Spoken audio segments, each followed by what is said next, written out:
నంద్యాల మాజీ ఎమ్మెల్యే నువ్వు ఒక సండే మాజీ ఎమ్మెల్యేగా మిగిలిపోయావు. ఏమైనా సమస్యలు తెలుసుకోవాలంటే నువ్వు నంద్యాలలో ఉంటే తెలుస్తుంది, కానీ ఎప్పుడో ఆదివారం ఒకసారి వచ్చి ఏదో మాట్లాడి వెళ్ళిపోతే ఏం తెలుస్తుంది నీకు?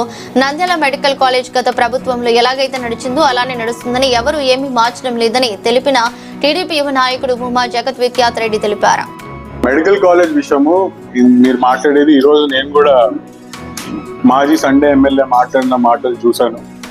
ఆయనకి ఇంకా సబ్జెక్ట్ మీద పూర్తి అవగాహన లేనట్టుంది.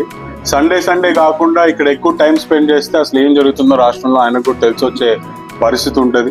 నంద్యాల మెడికల్ కాలేజ్ని ఎవరు పీపీపీ పద్ధతిలో తీసుకోవట్లేదు. ఏదైతే గత ప్రభుత్వంలో దాదాపు 85% 90% కంప్లీట్ అయ్యి వచ్చిన 5 మెడికల్ కాలేజ్లు ఏవైతే ఉన్నాయో అవే పద్ధతిలో నడుచుకోబోతున్నాయి. కొత్తగా ఏవైతే 30% కూడా కన్స్ట్రక్ట్ కాని మెడికల్ కాలేజ్లు ఉన్నాయో దాన్ని పీపీపీ విధానంలోకి మనం తీసుకోబోతున్నాం. కారణం, ప్రైవేట్ వ్యక్తులు వస్తే డబ్బులు తొందరగా పెడతారు, తొందరగా కాలేజ్లో ఫినిష్ అవుతాయి, తొందరగా స్టూడెంట్స్ కూడా కాలేజ్కి వెళ్ళే పరిస్థితి ఉంటుంది. కానీ దాని కంట్రోల్ కూడా మళ్ళీ గవర్నమెంటే పెట్టుకునే పరిస్థితి.